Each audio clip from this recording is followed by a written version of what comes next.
We have something called the Israel Action Network, which is our advocacy arm that for the last year has really been going into communities, working with communities closely to counter instances of anti-Israel advocacy. What I mean by that is campus issues, cultural boycotts, attempts really to isolate and demonize Israel. The purpose of the Israel Action Network is to provide national leadership to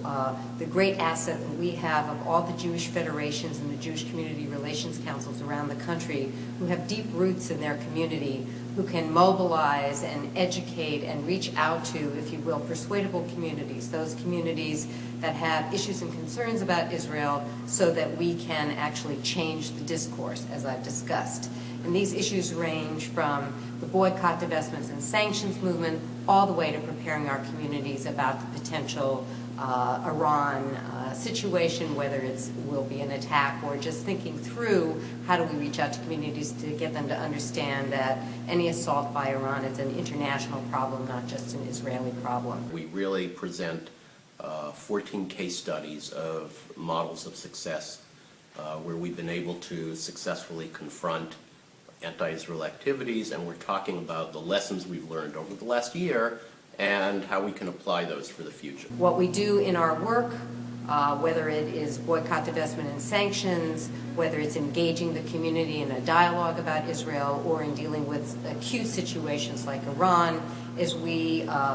do training of our folks on what are the right messages, how to engage in advocacy, how to do strategic planning so that there is a plan by which they're reaching out to these persuadable communities, and so that there's a feedback loop and that we know that we are making change. We have a Washington advocacy office that works closely with whatever administration is in power, and will continue to work closely going forward over issues of concern to Israel, especially tighter Iran sanctions, but also always working, of course, to safeguard and protect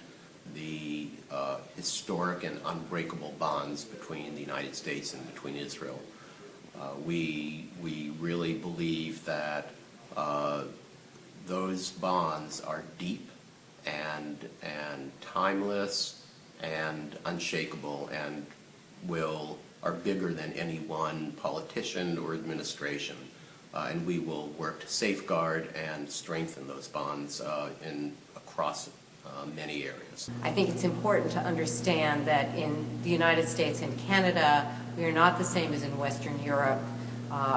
Both of our countries are strong supporters of Israel, but we want to make sure that we're reaching out to those people who may be distanced or not knowledgeable about Israel, to those who have deep concerns about particular policies in Israel, but that do not rise to saying that Israel shouldn't exist, but we want to incorporate those people, and we think it's incredibly important to include the broadest sense of the mainstream and isolate the extreme. And that's really our job, and we've been able to do that successfully. Our manual distills from all these case studies some key issues. One, that when you deal with messages, you really need to think clearly about what is the message to the community you're trying to reach. It needs to be very nuanced, and you really need to speak to that community not in our language, but in their language. We need to use the right messengers. So sometimes it may be a member of the Jewish community, but sometimes not. Sometimes you need labor leader to labor leader, or clergy to clergy.